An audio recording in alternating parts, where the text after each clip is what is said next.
Hello and welcome to Business 360. I'm Arundhati Ramnan and these are the headlines that we're tracking for you this evening. Stock markets closed flat after a range-bound session as losses in IT stocks offset gains in financial services counters. The National Stock Exchange proposes extending trading hours for equity derivatives with a special session between 6 and 9 p.m. Says this can be eventually extended to 11:55 p.m. SEBI to take a final call.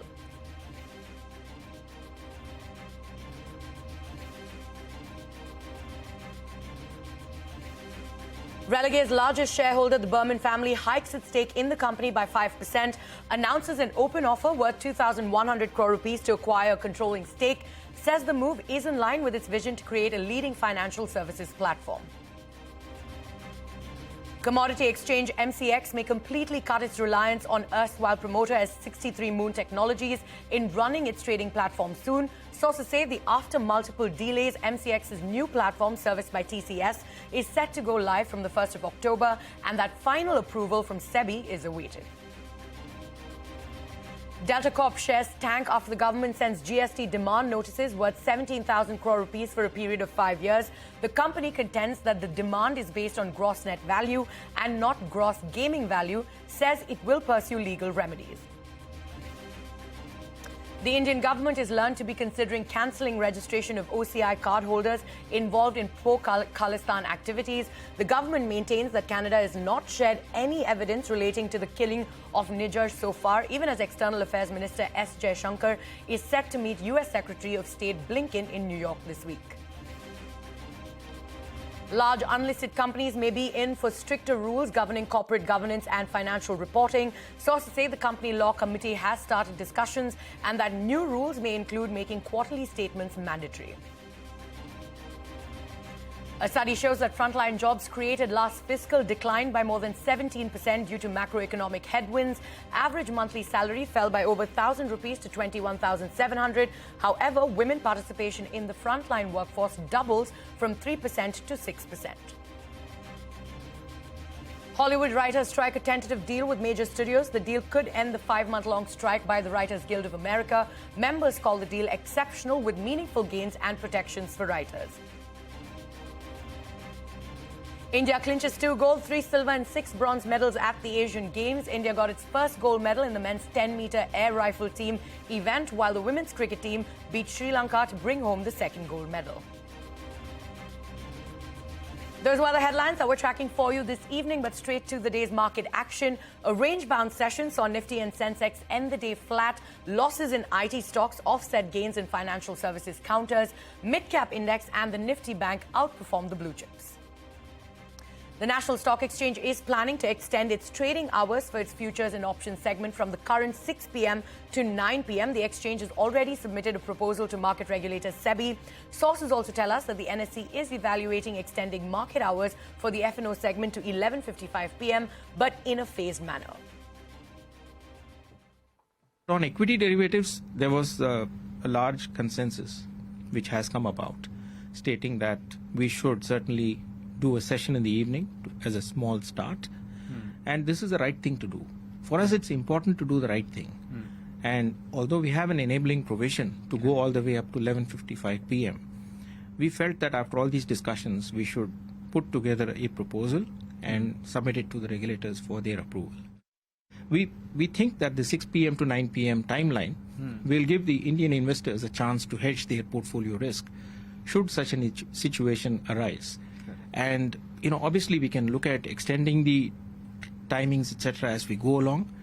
Meanwhile, Berman family, Relegare's largest shareholder, has hiked its stake in the company by 5%. Further, it has announced an open offer worth 2,100 crore rupees to acquire a controlling stake. The stock fell 5% in trade today. Vivek Iyer joins us now with the details. Vivek, take us through the contours of the deal. Well, a very important development coming in as far as Relegare Enterprises is concerned. The Berman family, that already holds a controlling stake in both Dabur as well as Eveready, had set its sights on this particular company and has gone ahead and announced an open offer to acquire an additional 26% stake in the company. Now, this particular open offer was triggered given the fact that the company, which already held close to 14% stake at the end of the June quarter, had acquired another 7% stake during the course of Q2. Now, the company in the exchange announcement indicated that in today's trading session, they intend to acquire over 5.5% stake, which would take the total holding of the Berman family via the various group entities through which it holds stake in Religare to over 25%, thereby triggering the mandatory open offer limit. So on the back of that, the Berman family has gone ahead and given an open offer. What they're saying is that they intend to acquire close to 26% stake in the company.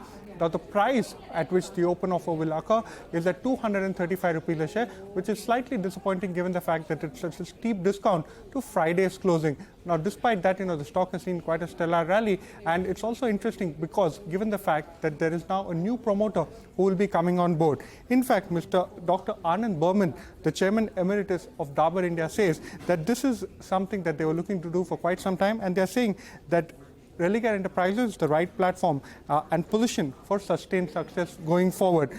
They believe that this particular platform that encompasses lending, broking and health insurance services will allow them to go ahead and become a leading financial services player.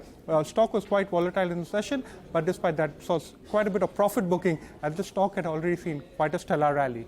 Right, Vivek. Many thanks for those details. Now, shares of gaming company Delta Corp fell sharply in trade today. The company had received GST demand notices for 16,822 crore rupees last week.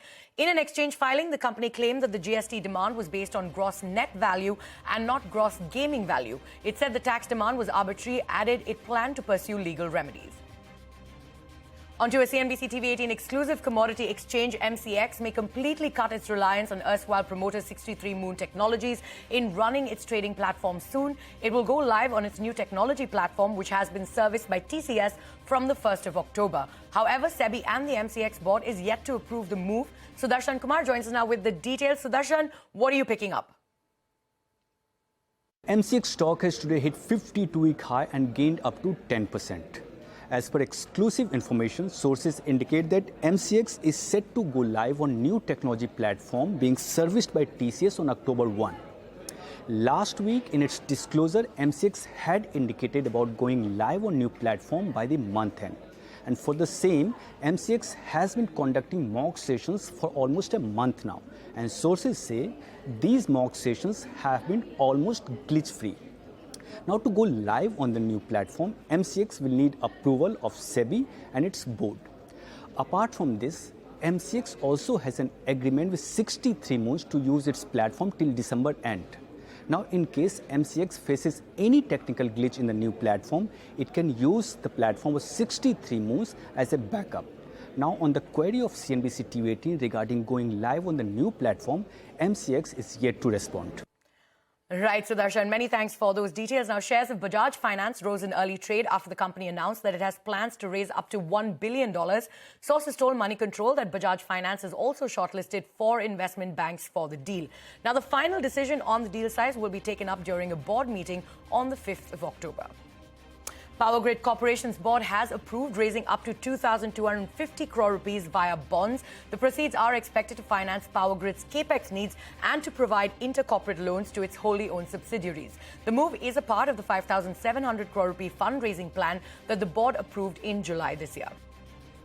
The Ministry of Corporate Affairs is considering more stringent regulations for bigger unlisted companies. Sources say that the move has been triggered by recent irregularities and delay in financial reporting in Byju's. Shivani Bazaz gets us more on this. Shivani? Well, yes, the Company Law Committee, which is the CLC, is discussing the possibility of bringing in rigorous and higher level of regulation for bigger unlisted companies. According to MCA sources, the committee could also consider defining bigger companies in terms of size and turnover. The committee is considering higher levels of regulation for financial reporting for such bigger unlisted companies, including mature startups. Among the regulations that may be brought for such companies is the mandatory submission of quarterly financial statements by these bigger bigger unlisted companies. Sources suggest that this move is triggered by the recent case of irregularities at the edtech startup Byju's. Recently, former SEBI chair Ajay Tyagi had also asked MCA for a review of corporate governance compliance of mature startups. The tenure of CLC, which was formed in 2019 by the Ministry of Corporate Affairs, has been extended by a year now to look at multiple such issues. Currently, the Companies Act amendment is under interministerial discussions. Right, Shivani. Thank you so much for those details. On that note, it is time for us to head into a short break. But coming up next, the Indian government is learned to be mulling on cancelling registration of OCI card holders involved in pro-Khalistan activities. Details when we come back. Stay tuned.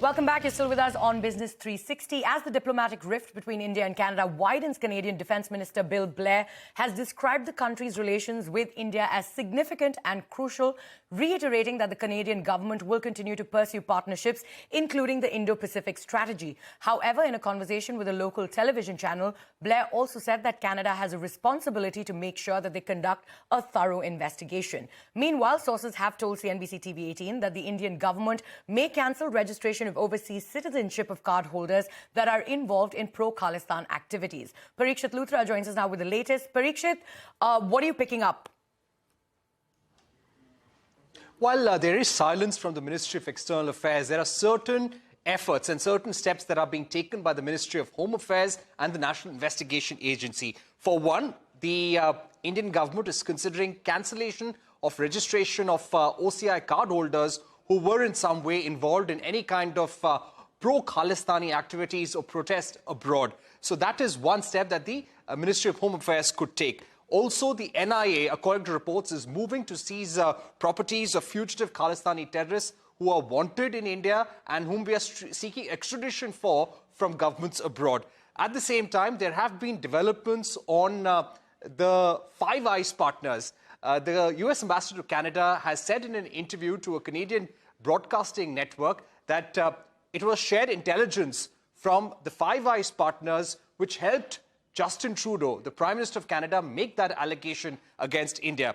At the same time, there have been reports in the New York Times which say that US officials did provide some context which helped the Canadian government make allegations against Indian agents, but the real smoking gun in terms of communication intercepts came from the Canadian government's intelligence itself.